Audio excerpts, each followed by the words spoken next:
Então o que vocês estão vendo aqui é o Vale do Rio Nilo, aí no século 3 a.C., quando os primeiros humanos começaram a ocupar esse local e criar os primeiros povoados, que posteriormente vão ficar conhecidos como o Egito. Vale lembrar que o Rio Nilo, esse termo que nós usamos, não é a maneira com que os egípcios se referenciavam a ele. Normalmente, eles falavam do rio, nomeando ele como Hapi, em homenagem ao deus da fertilidade. O nome que nós tratamos dele, Rio Nilo, deriva do termo grego, que eles chamavam de Neos, que significa necessariamente Vale do Rio. Vários termos que nós temos não são egípcios, são necessariamente gregos, que gregos, ao contar a história dos egípcios, descreviam eles dessa maneira. Inclusive o próprio nome Egito. Normalmente, os egípcios não vão se chamar de egípcios e não vão chamar essa terra onde eles moravam de Egito. Então, como é que eles falavam? Normalmente, eles vão chamar esse local de Kemet, que justamente significa terra negra, porque será a aparência que a terra do Egito fica depois da inundação do Rio Nilo. Então, vamos ver como é que funcionava. Então, basicamente, aqui você tem a agricultura já desenvolvida em torno do Rio Nilo. Então, essa é a situação do leito do rio antes da inundação. Então, ó, a margem dele fica extremamente exposta e não tem como você fazer o plantio nessa situação, porque basicamente o que você tem aqui é uma área desértica. Então não tem como as populações se estabelecerem e nem como plantar. Só que tem uma tacada de mestre aí, que o Rio Nilo, ele tem uma cheia, ou seja, ele aumenta muito a sua vazão, o que a gente chama popularmente no Brasil de enchente, todo ano, mais ou menos na mesma data, que é o dia 19 de julho. Pode ser um pouquinho antes, um pouquinho depois, mas todo ano, inclusive até hoje, o Rio Nilo tem essa cheia regular. Essa data é tão importante para os egípcios que o primeiro dia do calendário egípcio antigo era justamente o dia 19 de julho, que era o dia da inundação. Então, como é que funcionava a inundação? Então, mais ou menos ali no dia 19 de julho, ele vai aumentar a sua vazão. Ó, então ele vai preencher, vai melhorar a navegação das embarcações e vai, ó, inundar uma gigantesca área, como vocês estão vendo aqui. Então, os povoados ficavam um pouquinho isolados com relação ao rio, justamente para não serem afetados quando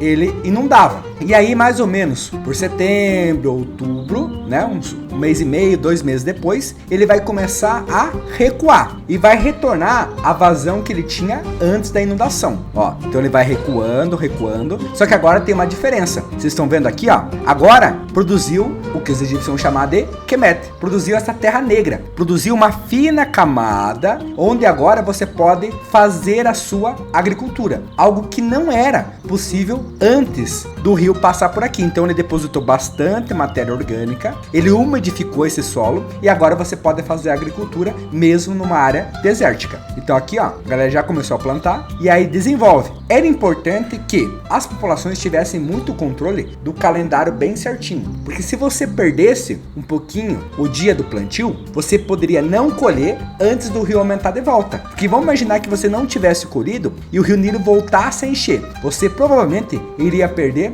toda a sua plantação. Então era importante que as populações controlassem bem os seus calendários e plantassem basicamente todos no mesmo período. E aqui, ó, a gente vai ter o sistema de irrigação egípcio, como que ele era utilizado. Então aqui a gente chama de picota, né, que tem necessariamente esse contrapeso aqui. Então o cara consegue retirar a água do rio, joga aqui no canal e aí ele consegue levar essa água para regiões mais distantes e também regiões um pouco mais altas e assim conseguir desenvolver a agricultura no antigo Rio Nilo. Mas logicamente, nem só da agricultura o Rio Nilo vai fornecer aos antigos egípcios. Vale lembrar que ele era o único rio navegável, ou seja, onde você poderia colocar uma embarcação de toda a região. Então eles vão utilizar justamente o Rio Nilo para transporte de mercadorias, transporte de pessoas e logicamente comércio. Então as relações dos egípcios com outros povos se iniciam justamente com a utilização de veleiros no antigo Egito. Essas embarcações, como faltava muita madeira, não tinha grandes florestas no Egito, eram feitas inicialmente de papiro, que é aquela planta que nós já vimos, que eles utilizavam para fazer aí o vovô do nosso papel. Só que depois, quando eles começaram a negociar com outros povos, eles vão começar a desenvolver embarcações aí já de madeira.